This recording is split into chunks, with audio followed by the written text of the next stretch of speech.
So when you were young, के बन्न मन थियो? What did you want to be? That's such a good question. You know what? Like, it changed so many times, right?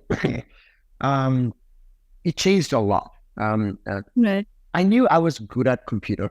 I had interest in computers. So I wanted to do something in computer. I asked my dad to buy me a computer when I was in sixth standard, right? I didn't, but I also was really good with language too, right? Especially writing part of it. I enjoy writing. I enjoy reading books. I mean, a lot. In fact, Trishma does. That's what, right? So I used to also in Nepal during that period when I was a teenager, I used to write for Himalayan Times and the Space Time and few for Kathmandu Post as well. So that was also another passion. I used to Himalayan Times my the midway भन्ने section थियो Friday आउँथ्यो बिचमा middle of the page मा. Yeah, the colorful. Yes, we have to educate our community that यस्तो physical papers हरू पनि हुन्थ्यो भनेर तर papers हुन्थ्यो. I used to write for the midway regular weekly column हुन्थ्यो मेरो when I was a teenager, right? So I had that passion too. I mean, when I was going to the US, I मेरो first I-20, I mean, सबैलाई थाहा छ नि I-20 लिएर गइन्थ्यो नि US मा हैन. I-20 was for bachelor's in journalism. Interesting. Right? I don't know what got me into it. I was interested. I started becoming friends with a lot of people who were journalists. मेरो inspiration नेपालमा चाहिँ निसाको छोरी आकांक्षा शाह हुन्थ्यो हैन. She was inspiration to me. Right? And I even did a few FM recording with her. Uहाँको त्यो घरकै साइडमा FM station थियो. हामी used to just hang out. Sharma. Correct, exactly. Sharma. Exactly. But when I went to the US in the first semester itself, undergrad, right, I saw, I started seeing that the computer technology, especially San Francisco news, Facebook was up and coming. You had to be a university student to be a part of Facebook. To technology go to drive the I was like, you know what? I think I have to change it.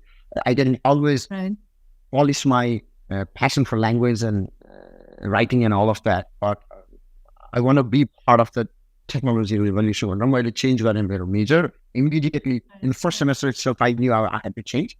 And everyone,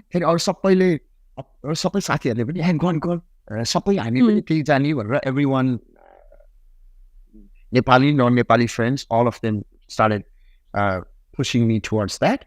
So then I switched to a IT degree, not so much of a coder type of degree, but the degree was called Business Information System Management.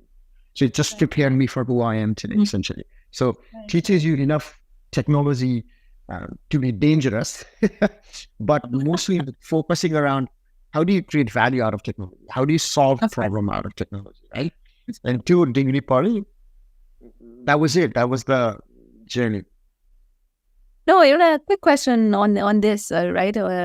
So there is also a lot of tendency, especially young right? And you also try to follow the herd, right? Oh, this is like the most happening, thing to study. This is like which pays the like a lot on it. There's also this mentality, right? On kati times say it can be, a risk. Sometimes it pays off, sometimes it doesn't.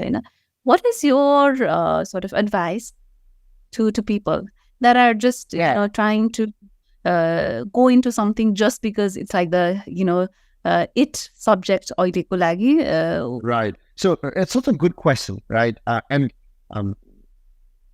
well, one thing that I tell everybody, young and middle-aged people like us as well, is life is a series of experiments, right? Like you experiment with a lot of things, right? And the way I actually translate that is you are making mistakes, right? So the only thing is be intentional. Be intentional about what you want to achieve in your life, right? What do you want to do? What do you really want to achieve? But experiment with a lot of things. You don't have to be right the first time when you're starting your educational journey or career either, right? Uh, because if you experiment and if you make mistakes, fall down and pick yourself up and try something else, that's where you learn a lot. And then you diversify your thinking and your approaches of doing things, and you just become a better person, right? So the biggest advice is for young people, yes, it's easy to follow the heart, right? I absolutely agree, right? But follow your passion. And I know a lot of people say that, right? And it is true, right? Following your passion is really, really important to you, because you're going to not only enjoy what you do, obviously, following your passion, but also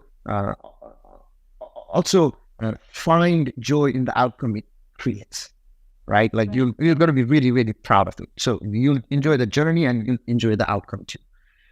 Now, to peel that onion a little bit, it's not always easy, right? Especially for our audience group coming from Nepal. It is not easy, especially in the US, right?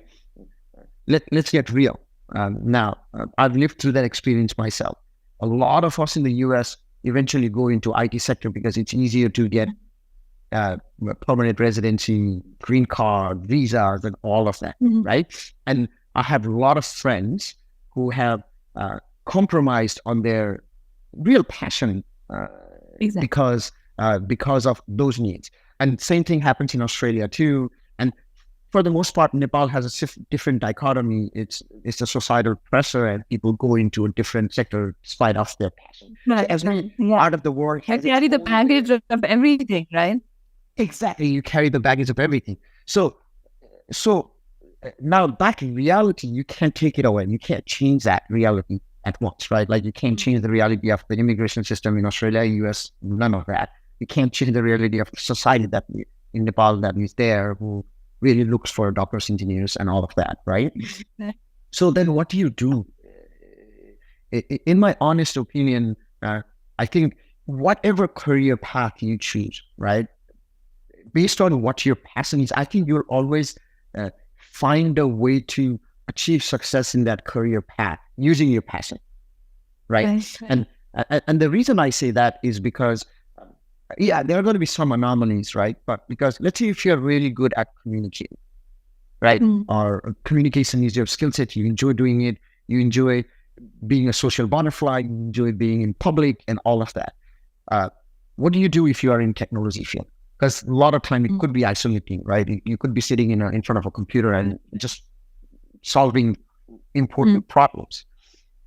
But what I've seen is then people will naturally find their way into, because they are always passionate about what their skills are and what their passion is, they will naturally marry that with the skills that they are learning and create something out of it, right? Right. So I guess the gist of the question is, even if you get into a field or a career path that you're not really excited about, be intentional about using your skills and passion into developing that, because more often than not, we've gone all the way in the middle. It's very hard to go back and start from the beginning in your passion project or whatever we call it, right? So try to marry, and eventually you'll find joy in there too, right? I'm not the kind of school of thought. I do not, tell young people especially that you always have to follow your passion despite of everything, because it's not always going to be easy, right? So compromises. Oh yes, compromises is always the key, right? Right. We all do it every single time. Yes. Right. No, that's really good advice, Dipsy. And I think one thing that I'd like to also plug in is that's one of the reasons why we've created the Great Nepali Diaspora as well, right? So hopefully people that are sort of in that dilemma don't really have to figure out on their own, have to Lord, they after figure out garnu. Maybe there's a community, whether it's Australia, US, or anywhere, where at least you can ask these questions. Okay? Like in terms of ke bhairasa, I mean, not others won't solve your problem, but at least there's people to ask. So I'm hoping it's the dilemma bhabelama that people will utilize हाम्रो community चाहिँ. Absolutely, and I that's what inspires me. I wish there was a great Nepali diaspora when I was in that dilemma, when I was young, right? I was lucky enough to find other friends who guided me. It took me longer Of to course. find that path, but a lot of time, some people don't find it, or it takes them too much struggle to go through that, right? And Right. yes, I absolutely. That's why I'm so inspired, right? Because it's really important, especially for young Nepalese.